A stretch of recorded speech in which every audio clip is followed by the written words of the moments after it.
Class 11 accounts का depreciation के chapter में से प्रैक्टिकल प्रॉब्लम करेंगे। सबसे पहले डेप्रिसिएशन होता क्या है? गिसावट। Depreciation is the reduction in value of intangible assets. Intangible assets होती हैं जिनको हम देख या छू सकते हैं, जैसे machinery, furniture etcetera. Intangible asset का भी एक्चुअली डेप्रिसिएशन होता है, लेकिन उसको डेप्रिसिएशन नहीं बोलते, उसको बोलते हैं एमोर्टाइजेशन। इसके बारे में बाद में बात करेंगे। तो डेप्रिसिएशन को निकालने के बहुत सारे तरीके हैं, बहुत सारे मेथड्स हैं। मेनली हम इस चैप्टर में 3 मेथड यूज करेंगे।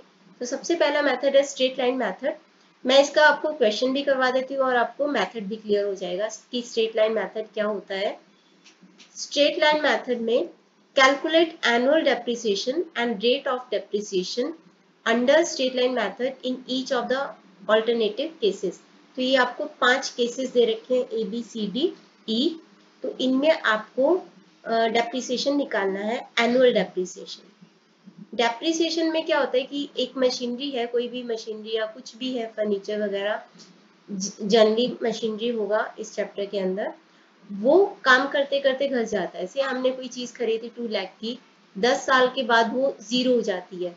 तो 10 साल के बाद वो जीरो हो गई, यानी कि हर साल हम ये मान लेते हैं कि हर साल वो थोड़ी थोड़ी कम होती जा रही है, घसती जा रही है। तो इस केस में 20,000 की मशीनरी घसती जा रही है। तो ये हमने एनुअल डेप्रिसिएशन निकाला बिल्कुल सिंपल मेथड से। अब कई बार आपको कुछ एक्स्ट्रा इंफॉर्मेशन दी होगी जिसके बेसिस पे आपको एनुअल डेप्रिसिएशन निकालना है। जैसे कि ये केस 1 है, purchase price of the machinery is 1,80,000, installation charges are 20,000। कई बार मशीनरी काफी बड़ी होती है तो उसको इंस्टॉल करने के लिए हमें वर्कर लगाने पड़ते हैं। तो मशीनरी की इंस्टॉलेशन तक के जो एक्सपेंसेस होते हैं वो उसकी कॉस्ट में ऐड हो जाते हैं। तो जब भी हमें मशीनरी की डेप्रिसिएशन निकालना है स्ट्रेट लाइन मेथड से, तो हमें इसकी कॉस्ट पे ध्यान देना है, ना कि उसके परचेज प्राइस पे। तो परचेज प्राइस प्लस इंस्टॉलेशन, या कई बार हम मशीनरी को लेके आते हैं फैक्ट्री तक, तो उसको लाते लाते उसकी लोडिंग, उसकी अनलोडिंग, उसके चार्जेस भी उसकी कॉस्ट में ऐड हो जाएंगे। तो इंस्टॉलेशन तक के चार्जेस को मशीनरी की कॉस्ट माना जाता है। तो यहाँ पे मशीनरी की कॉस्ट पहले केस में कितनी है? 1,80,000 प्लस 20,000, यानी कि 2 लाख हो जाएगा उसकी कॉस्ट। आगे है एस्टिमेटेड स्क्रैप वैल्यू, जो कि हमें चाहिए डेप्रिसिएशन निकालने के लिए। स्क्रैप वैल्यू एस्टिमेटेड मतलब से यहाँ पे लिखी है एस्टिमेटेड यूजफुल लाइफ 5 साल। तो 5 सालों के बाद मशीनरी बिल्कुल भंगार हो जाएगी, स्क्रैप हो जाएगी। तो उस भंगार को बेचने से हमें कितने पैसे मिलेंगे? 10,000। स्क्रैप वैल्यू होगी उसकी 10,000। तो हमें ये दोनों चीजें चाहिए, कॉस्ट चाहिए, स्क्रैप वैल्यू चाहिए, और उसकी estimated value, estimated useful life चाहिए, ताकि हम स्ट्रेट लाइन मेथड से डेप्रिसिएशन निकाल सके। तो फर्स्ट केस के अंदर एनुअल डेप्रिसिएशन का फॉर्मूला होगा, डेप्रिसिएशन का फॉर्मूला है cost of the asset minus scrap value divided by estimated life. तो फर्स्ट केस के अंदर ये है 2 लाख,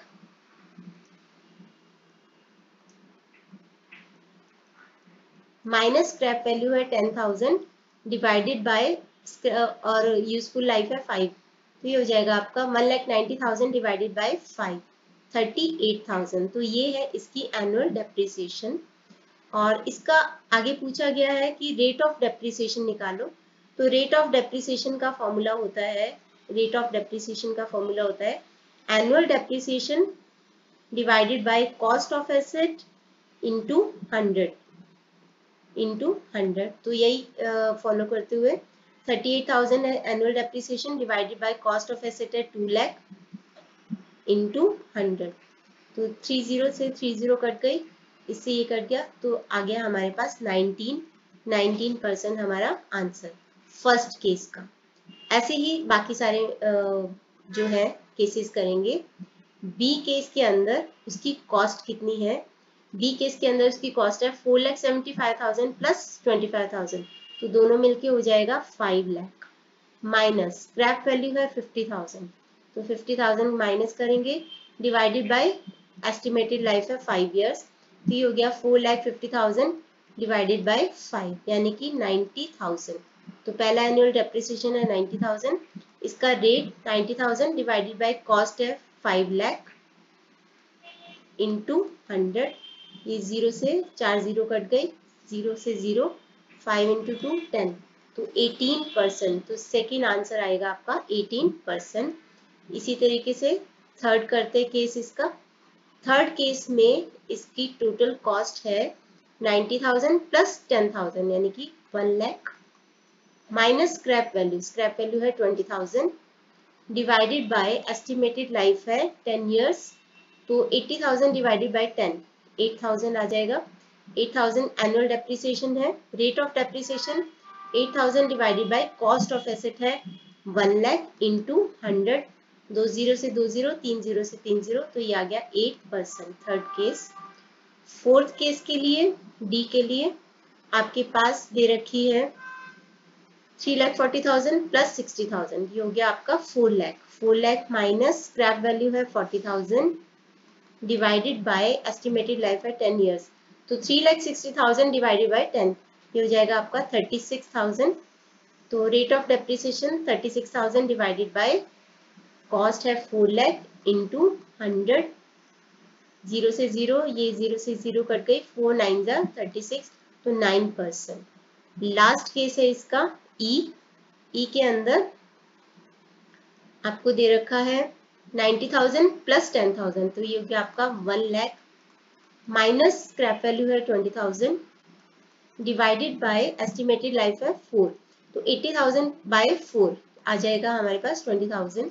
तो एनुअल डेप्रिसिएशन 20,000 है divided by cost of asset है 1 लाख इंटू 100।